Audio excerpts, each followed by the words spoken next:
A toast. No more of that Gornish horse piss. Wow, this guy is a definite discount William Sadler.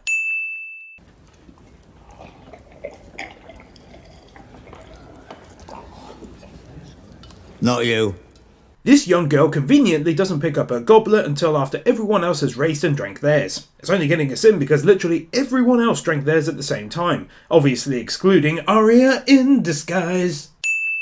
Okay, I know you guys are going to want me to remove a sin here, and indeed I will. It was fucking brilliant, and one of many brilliant moments in these next 4 episodes. But this is TV sins, so whilst I'm sure to read many comments that say, should have removed 1 billion sins, and the like, please note that to keep this video fair, I'll be removing just 1 sin for moments I personally find outstanding. This is one such moment. Long live the Starks, motherfuckers!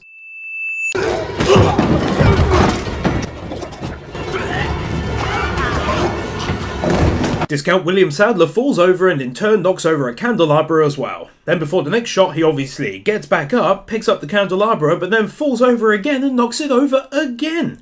Disclaimer, this was a joke and they obviously used the same shot twice from different angles, but it's nice to imagine a world where he really did get back up and fall over again. Literal face-off.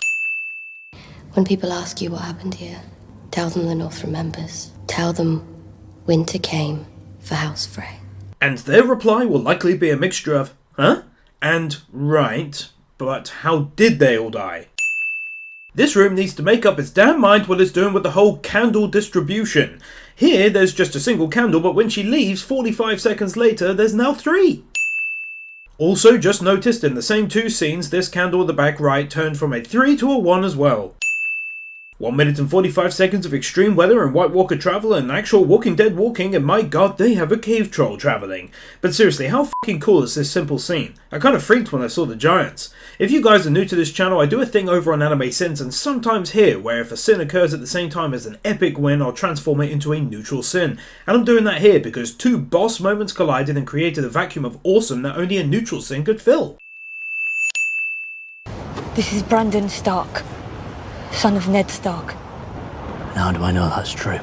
You were at the Fist of the First Men. How do I know that's true? You were at the Fist of the First Men. Yeah, I was. Now once again, how do I know that's true? You were at Hardhome. You've seen the Army of the Dead. You've seen the Night King. In fact, literally nothing he goes on to say proves he is who he says he is. These fucking candles can't decide if they want to remain lit or not. You are my sister, but I am king now. You start wearing a crown. Sarcastic comment is unnecessary and just comes across as being bitchy. So we can't question your decisions anymore. Of course you can, but Joffrey never let anyone question his authority. You think he was a good king? Interrupting John when he's about to say, of course you can, but there's a time and a place for it, or words of the like. Once again, just coming across as being bitchy and full of attitude because you weren't listened to and it's very much below her. She then, by interrupting, equates Jon to Joffrey, perhaps one of the most stupid comparisons ever made. Do you think I'm Joffrey? You're as far from Joffrey as anyone I've ever met. Then what the fuck was the point in mentioning it? They respect you, they really do, but you have to... Why are you laughing? He didn't laugh, he scoffed. Father used to say, everything before the word but is whore. Never said that to me. No, he never cursed in front of his girls. Because he was trying to protect us. He never wanted us to see how dirty the world really is, but Father couldn't protect me, neither can you. Stop trying. Hold up. Now I'm fucking confused, because this conversation seems to have gone out of whack and isn't making sense. He's saying everything before the word but is bollocks. She says, Father never said that to me. Jon says he wouldn't have cursed in front of his daughters. She says he was trying to protect us from the filth of the world and he failed to do so, and you can't protect me from it either. Now how the hell does that train of thought make sense? What is Jon trying to do to protect her?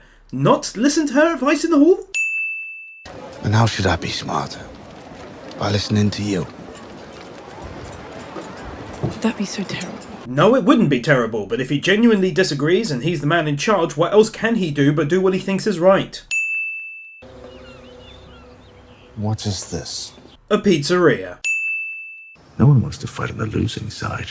Right now, we look like the losing side. I'm the Queen of the Seven Kingdoms. A pointless statement given that he simply said no one wants to fight on the losing side. It can almost be described as a confusing statement since it doesn't really match up with what he's saying.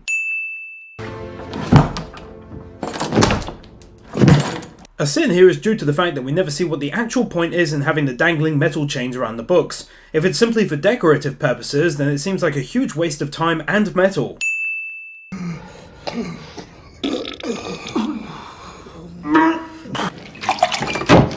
1 minute and 15 seconds of shit and soup and more shit and soup and more. Oh my god, are you just trying to make me forever look at fucking soup in this way?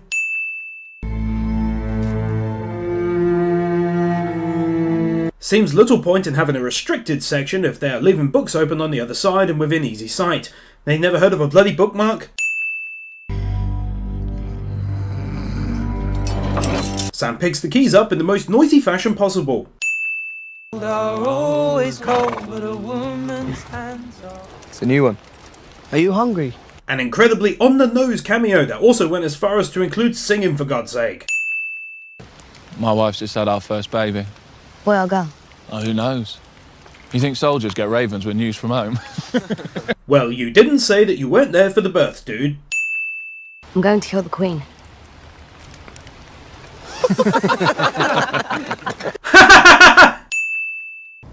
Almost seems like divine justice. There's no divine justice, you dumb. If there was, you'd be dead. And that girl would be alive.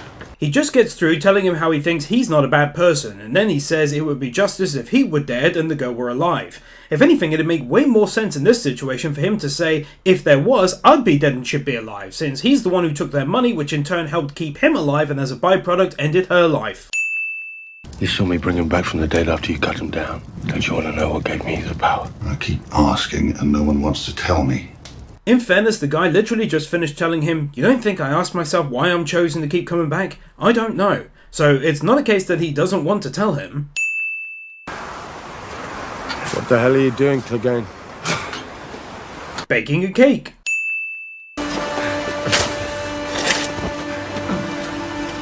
I love how he waits to join in and give a hand when there's literally 3 more shovels worth of dirt to be placed on top of them.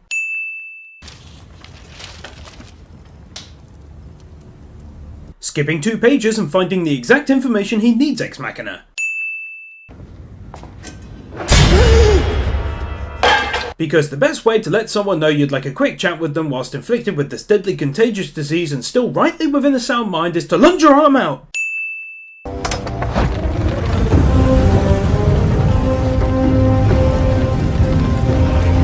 Although it looks fantastic, this wouldn't really be the safest way to approach the keep. I mean, imagine if a few, or hell, even one assassin, well trained with a bow, remained behind these gates. He could take her out with a single bolt given that she's right at the front of the queue. Jesus, same goes for this room. I don't understand why they'd assume that the keep that appears empty from the outside would actually be empty on the inside. She could have died like 3 times over by now. Okay, I know you're probably tiring of me pointing this out, but this time not even 2 guards went first. I'm only making a big deal out of this as well, since when Jamie and his sis are talking, he anticipates that she will land her forces there, and yet they don't plan literally any ambush at all. Now she's broken. She wants revenge so badly she brought the Dothraki to our shores. I'm not sure you can credit that move to her though, since it was actually the Greyjoy siblings that went ahead and sailed over there, picking them up and bringing them back. The finest artilators and blacksmiths in King's Landing have been...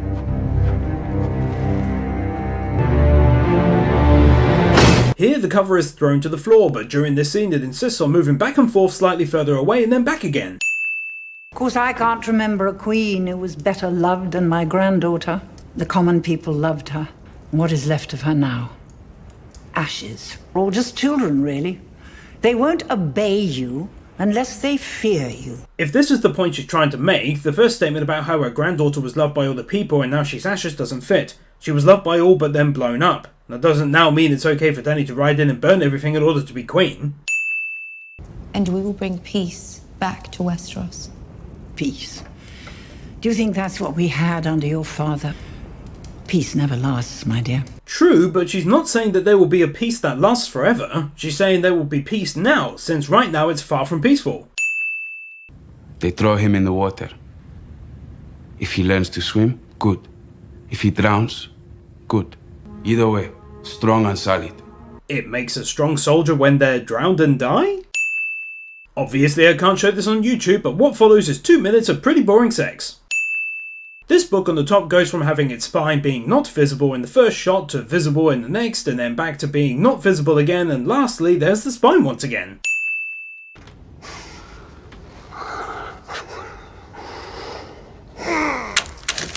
Game of Thrones showrunners are determined to ensure we never see any food the same way again. Take care of yourself, Hot Pie. Try not to get killed. The only thing aiming to kill him is a severe case of diabetes.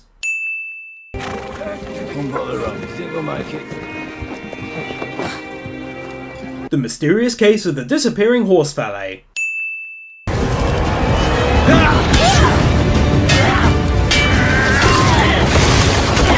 Idiots on the other ships continue to blast fireballs at this main enemy ship despite the fact that they must know that not only are their men on board but also their leader.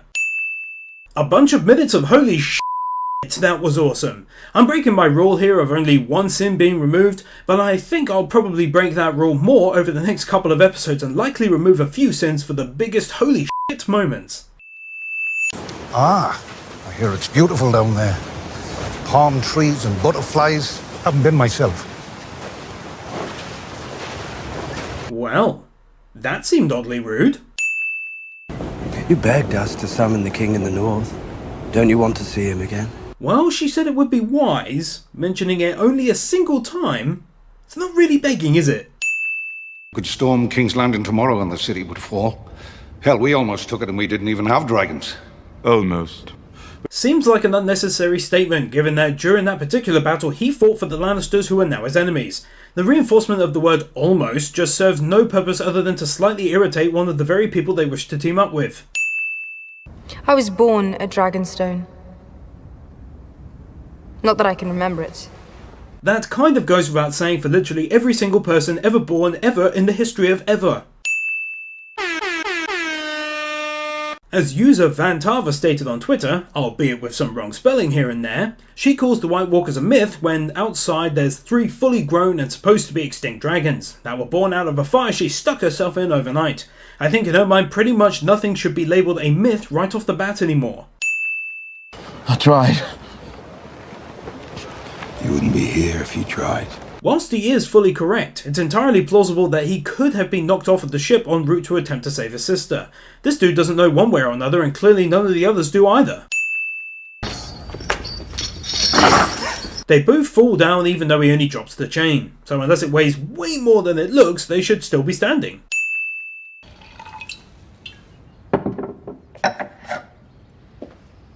No, thank you. Could have told her that when you saw her filling 2 glasses in a room with 2 fucking people. And the Iron Bang wants to bet on a winner. We don't make bets.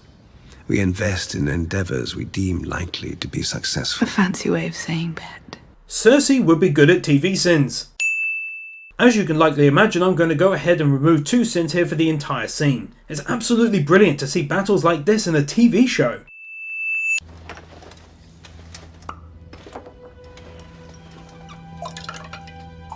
Not at all what I intended. You see, I'd never seen the poison work before. This could have ended up extremely awkward if it turned out Jaime put simple water into her glass. Tell Cersei. I wanted to know it was me. I'd have also personally waited until the poison began to affect me. Otherwise, an extremely angry Jaime could have made her last few minutes very painful. What's that? Maester Welkin built it for me, so I can move around more easily. Jesus, he f***ing come up with that design and built it very quickly, didn't he? You don't need me anymore. No, I don't. Turns out the 3-eyed raven is a bit of a dick. Hey up. Where are you going? In there. I live here. Fuck off. Why would 2 guards see a fairly well-presented young woman like this and automatically assume that there's absolutely no way that she could ever have lived there? Who else is on your list? Most of them are dead already. Right, but who else is on your list? Right now! Form on! Come on, lads! Out those wagons! Form a line! And now begins some of the greatest moments I've ever seen in Game of Thrones and in TV in general. Perhaps the greatest moment in battle in any TV show I know of. For the greatness that this battle displayed, the amazing visuals, the brilliant and flawless CGI, and what happened in general, I think it's only fair that I remove 5 sins from the total. And yes, I know I said I wouldn't remove that many, but f*** it. This is on a whole other level and needs some appreciation. I'm going to avoid showing the attack here. I'm sure YouTube would love to age restrict it, but I wanted to sin the fact that she attacks from the very front, whereas from the side would have meant killing almost all of the enemy in one swoop at a time where they were defenseless against a dragon's attack.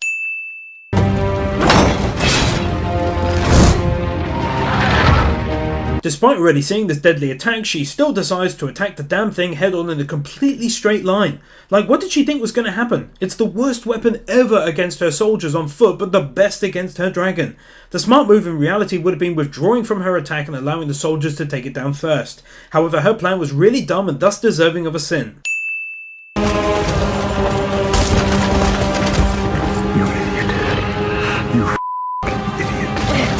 Despite seeing their queen entirely on her own aside from her dragon and a soldier charging directly at her, none of these soldiers make literally any attempt to get to her or at least even look like they're worried. You could easily argue that they assume the dragon is enough to protect her, but it's fair to doubt its abilities once it's been downed by such an attack and clearly wounded.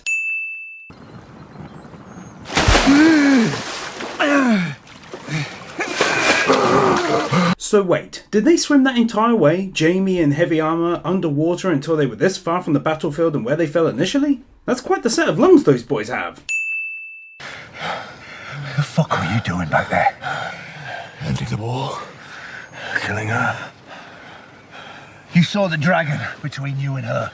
Don't be too hard on the guy. He knew that the writers were dropping ex-machinas all over the place left, right and centre this season, okay? He knew he was safe.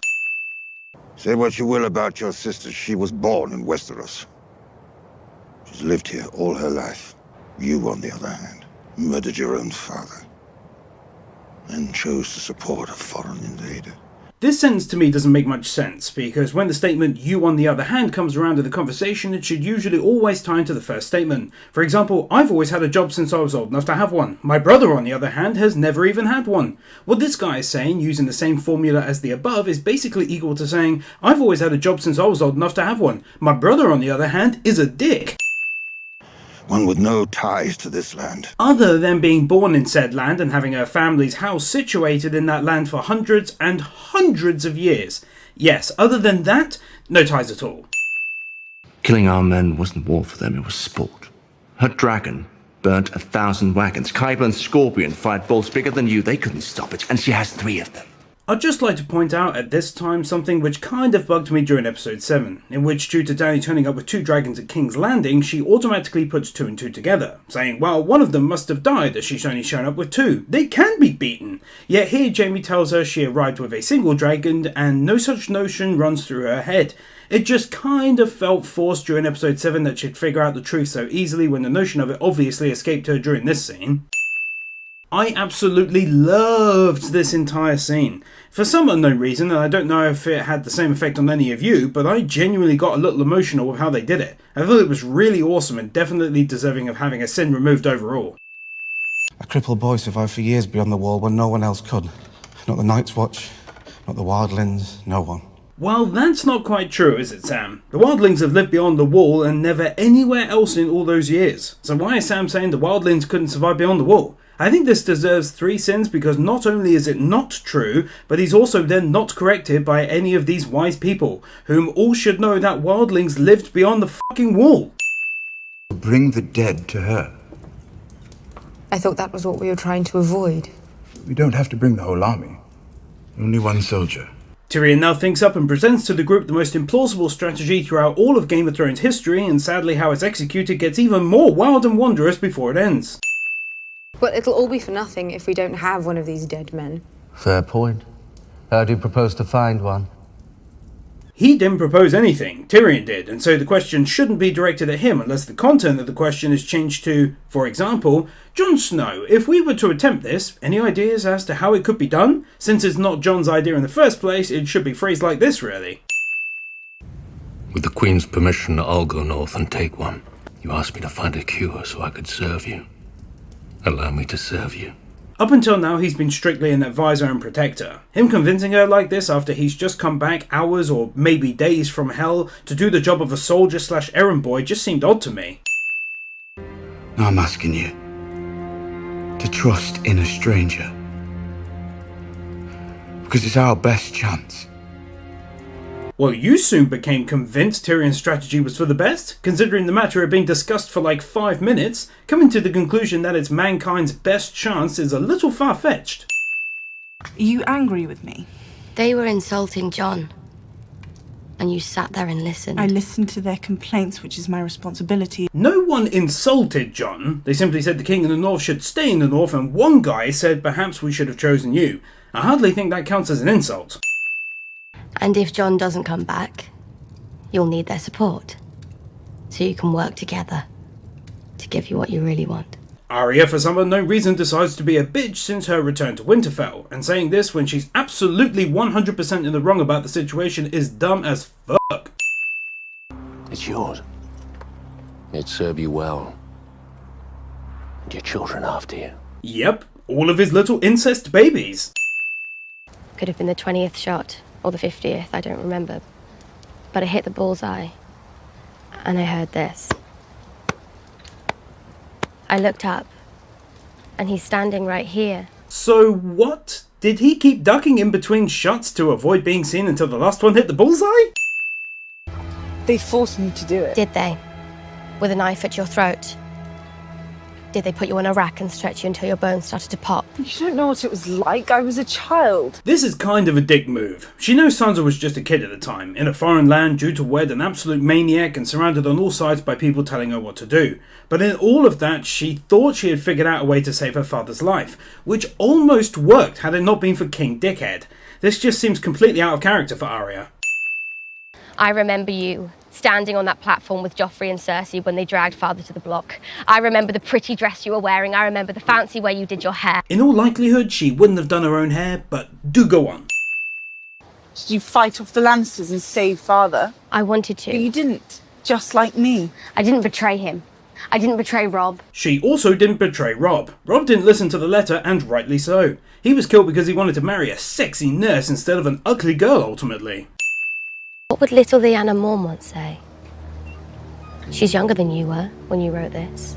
Arya sidesteps the point that not everyone is exactly the same. One timid adult may not have the same bravery in a moment of peril as a confident teenager might.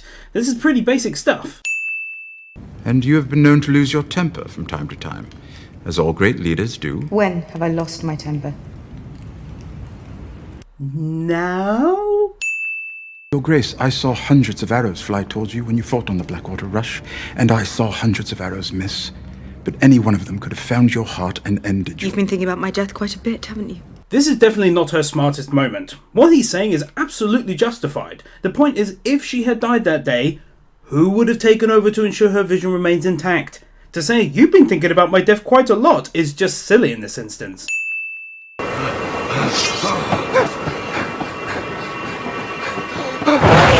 Bear that was running directly behind him is fast enough to speed up and then attack from the side in order to give us, the viewer, a jump scare. This looks utterly badass, but it's never explained in the slightest how they actually managed to do it. Also, I'm giving another sin because everyone around them is like, oh cool, they can light their swords on fire with their hands. The Ironborn thought you were some kind of god. While you were waving that flaming sword. Yeah, his gut's in pieces, but don't worry about that, dude. You shove that bastard in there. I'm sure it doesn't hurt.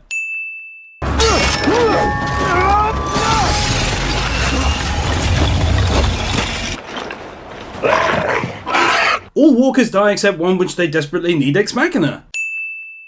Run back to Eastwood. Get a raven to Daenerys. Tell her what's happened. I'm not leaving you. You're the fastest. Go, now! How does Jon know he's the fastest? Did they do a little relay on the walk to this place?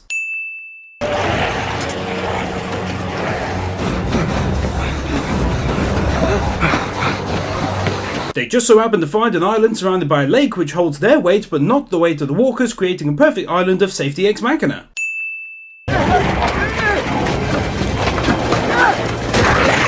Poor old people without dialogue. They're kinda destined to die.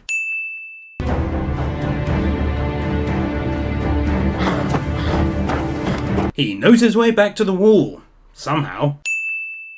We'll all be closed behind him. Unless the Lord of Light is kind enough to send us a bit of fire.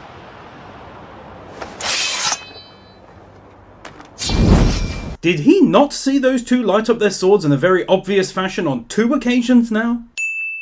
Zero reaction to him lighting a sword on fire in front of him, which apparently, as you know, he failed to see up until this point twice. My lady? Jesus, dude, give him more than literally 3 seconds to read the damn thing. Let me at least leave Podrick behind to watch over you. He has become a competent swordsman. I do not need to be watched over or minded or cared for. This is done, because just before this she mentions how she has guards to protect her from Littlefinger and kill him if needs be. But then in the next breath is offended at the notion of another swordsman being left behind to watch out for her. Suddenly it becomes a matter of, I don't need anyone, I'm a grown-up, blah blah blah. When in reality if someone wanted to kill her they could do it quite easily, so in fact she does need someone there to protect her. If Dany has as many soldiers as she does changes of dress, she's going to be absolutely fine.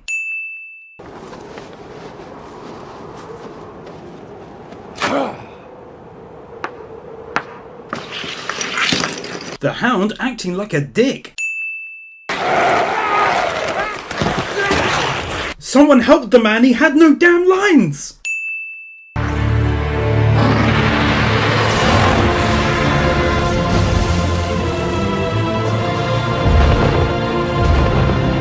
Dany and her dragon's Ex Machina. That is a lot of Ex Machinas for a single episode.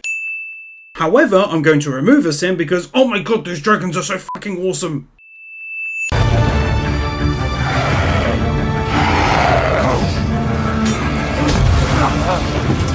Jon decides it's more important to go kill a few more pointless zombies than get onto the dragon.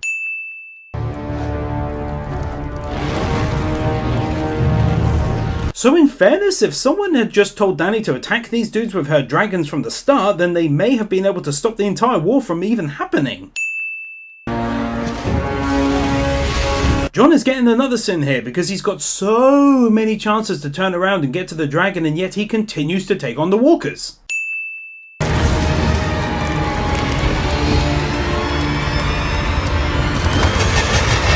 You know, because why kill the largest dragon that's not fucking moving and is right in front of you when you can take down one that's flying about? Also, this guy could have finished the war himself if he was this accurate by taking down Jon or Dany at any point throughout the entire last couple of days up to and including this very battle.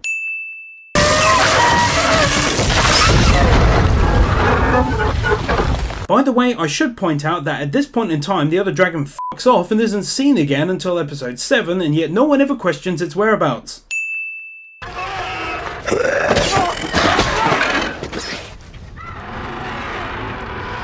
Jon once again getting a final sin for not just leaving now.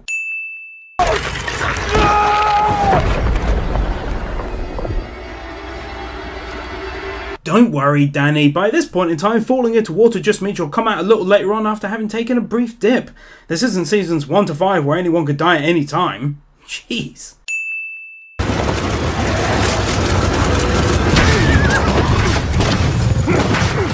Uncle Benjen Ex Machina.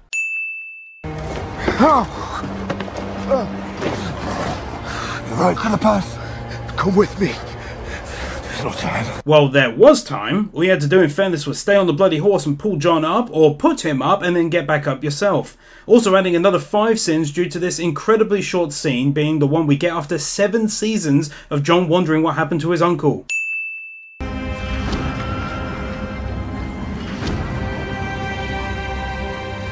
Thank God Uncle Benjen stayed behind so he could take out those 2 walkers.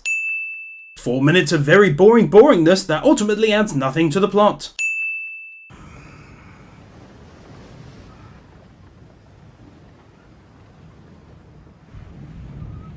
Cliché sitting on the bed and hand-holding is very cliché.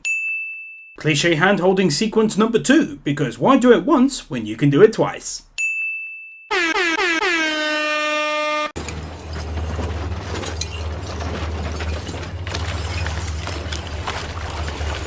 As Brittany said on Twitter, where the hell did these dudes get these chains from? Were they just lying around the place, or did they make them? Because I haven't seen any White Walker steel shops around the place. Okay, so she didn't say all that, but I'm sure if she could, she would have. Lord Tyrion tells me 1 million people live in this city. They're about to become 1 million more soldiers in the army of the dead. I imagine for most of them it would be an improvement.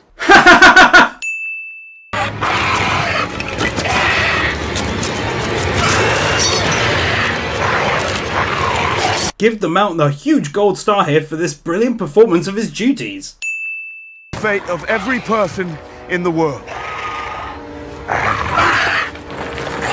In general, I think everyone's reactions to this spectacle was excellent. It was a great scene to see. I'll remove a sin here, I think. I will march them north to fight alongside you in the Great War. The darkness is coming for us all. I never understood the point in Tyrion's long conversation with his sister if it was all for nothing ultimately in the end. I don't know whether or not this was part of an even bigger game, one where she genuinely meant to march north, but then doubts the plan and changes her mind as though she's playing one big game of chess. But if her intention was always to fuck them over, then the great scene between the brother and sister was really pointless. You said I did warn you not to trust me. Overall, this was a pretty awesome scene, but I have to point out here that literally no one questions how Bran would know this little nugget of information in the slightest. They all just take it as solid proof when even his own sisters didn't believe in his newfound abilities when he told them initially. What are you doing? Preparing the expedition north. Expedition north? I always knew you were the stupidest Lannister. So in all of the time since the reveal at the meeting that they would march north, she never once sat down afterwards with her brother and said, "Oh, don't bother with that whole calling of the banners business. I'm just tricking them, that's all."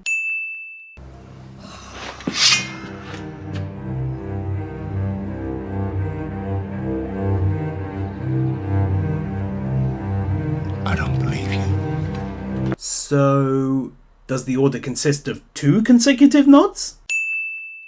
I became the Three-Eyed Raven. I don't know what that means. I can see things that happened in the past.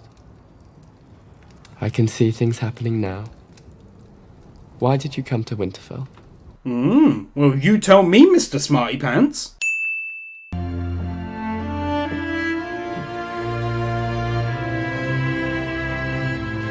Wincest.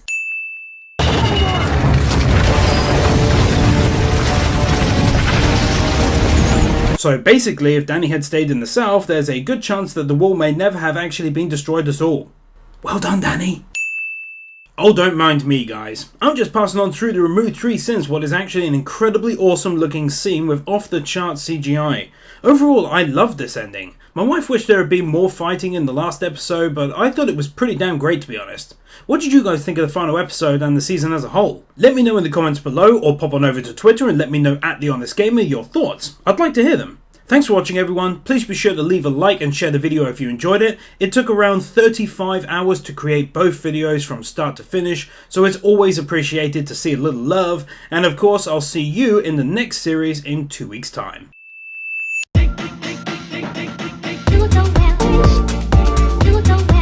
Nathan Bird without a word, Arias, Ali Bari, Hayden White, PK Fan, Ali 50, Ryan Anderson, Israel Caldera, Chris Harris, Jonas Schal, Manolo Saucedo Munoz, Luis Hernandez, Kim Munt, Jason Davies, Yuki Ali, Manuel Morales, Dark Lord Bloody Soul, Sentimento, Juffa6263, Amy San, Alfredo Jimenez, Silva, Master Tank, Oogie, Kevin Nauta, Stefio, Brendan Kriya, Storm 970, Mr. Waffle 64, Von Gola Ninja, Kaj Vorzelman, Jordan Samuels, Sean Graves, The BigCalMan, Crimson Shadows, Kyle Farmer, Buzzbomb 3000, Adora Blue, Yagai 7636, Mr. Berigino.